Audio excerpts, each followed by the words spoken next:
2026 अभी properly start भी नहीं हुआ है और एआई चैटबॉट सिर्फ सवालों के जवाब देने से अपग्रेड होके एआई एजेंट्स बन गए हैं जो आपके लिए दिन रात काम करने को तैयार बैठे हैं।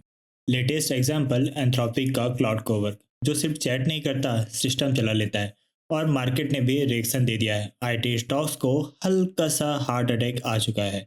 एआई रेस अब 2026 में और एग्रेसिव होने वाली है। प्राइवेट कंपनीज पैसा ऐसे डाल रही हैं जैसे आईपीएल ऑक्शन चल रहा हो और सबको फाइनल ओवर का फिनिशर चाहिए।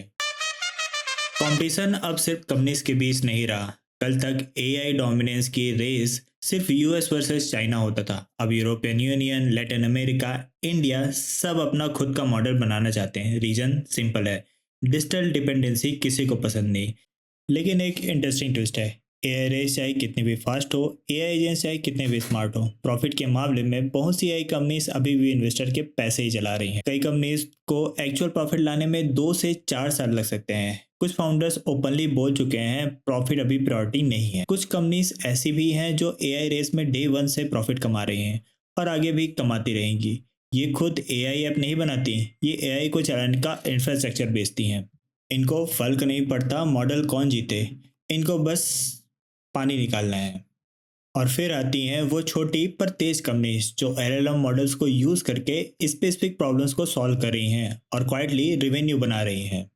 तो आज हम बात करेंगे एआई रेस की, टोल कलेक्टर्स की और एआई के दुनिया के उन छुपे रुस्तम टूल्स की। टेक बियॉन्ड कोडिंग में आपका स्वागत है। आज तारीख है 16 फरवरी 2026।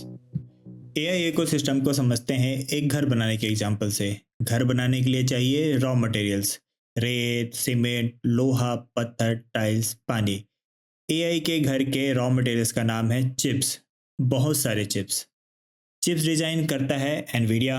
20 से ज़्यादा साल का जीपी आर्किटेक्चर बनाने का एक्सपीरियंस है और एआई कंप्यूट में इसका स्ट्रॉन्ग इकोसिस्टम है। इसलिए एएमडी, इंटेल, हुआवे सब रेस में है पर अभी डिस्टेंस बना हुआ है। इसी डिपेंडेंसी को कम करने के लिए गूगल और मेटा जैसे प्लेयर्स अल्टरनेट चिप्स डिज़ाइन पर काम कर रहे हैं, इंटेल और ब्रॉडकॉम जैसे पार्टनर्स के साथ। डिज़ाइन के बाद आता है मैन्युफैक्चरिंग, चिप को एक्चुअल सिलिकॉन में बदलना। टीएसएमसी दुनिया की सबसे एडवांस चिप यही बनाते हैं। अब चिप बन गई पर चलाने कहाँ है? यहाँ एंट्री होती है क्लाउड प्रोवाइडर्स की। AWS, Azure, Google cloud, oracle.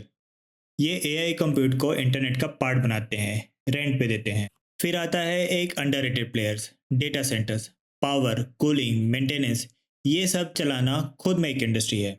AI बाहर से तो बहुत कूल है लेकिन अंदर से बहुत गर्म। ओके, अब रॉ मटेरियल रेडी है, अब बनेगा घर। यहाँ आती हैं model companies, open AI, Anthropic, Google, Meta, x AI. ये इंफ्रास्ट्रक्चर रेंट पे लेकर एलएलएम मॉडल्स को ट्रेन करती हैं और एंड यूजर के लायक बनाती हैं। इसके अलावा ओपन सोर्स मॉडल भी हैं जैसे डीप सीक और क्वेन जो इकोसिस्टम को डेमोक्रेटाइज करते हैं। घर बन गया, अब आती है finishing, interior, paint, custom work. यहाँ आते हैं एआई टूल्स, कोडिंग के लिए कर्सर, रेपलेट, वॉइस प्रोसेसिंग के लिए 11 लैब्स, म्यूजिक के लिए सुनो, फिल्म के लिए मिड जर्नी, रनवे, प्रोडक्टिविटी के लिए परप्लेक्सिटी, कामाज और हेल्थ केयर के लिए टेम्पर। ये टूल्स रियल प्रॉब्लम सॉल्व कर रहे हैं और यहीं से आता है रियल अडॉप्शन। 11 लैब्स जो कि एक एआई वॉइस स्टार्टअप है, इसने 2025 में $330 मिलियन का रेवेन्यू जनरेट किया। वहीं इनिस्फेयर जिसने कर्सर बनाया है उसका वैल्यूएशन लगभग $30 बिलियन के बराबर हो चुका है। तो आज हमने देखा एआई इकोसिस्टम का असली स्ट्रक्चर। जो सबसे ज़्यादा विजुअल है जरूरी नहीं वो सबसे ज़्यादा प्रॉफिटेबल भी हो। मॉडल बनाने वाली कंपनीज अभी हैवी इन्वेस्टमेंट मोड पे हैं और इंफ्रास्ट्रक्चर बनाने वाली कंपनीज अभी मुनाफा कमा रही हैं। छोटी स्टार्टअप कंपनीज जो किसी स्पेसिफिक प्रॉब्लम को सॉल्व करती हैं वो अपना बिजनेस बढ़ा रही हैं। एआई सिर्फ टेक्नोलॉजी नहीं, एक पूरा इकोनॉमिक स्टैक है और अगर आपने इस स्टैक को अच्छे से समझ लिया तो आप यूजर की जगह बन सकते हो प्लेयर। टेक बियॉन्ड कोडिंग में इस हफ्ते के लिए इतना ही। मिलते हैं अगले हफ्ते।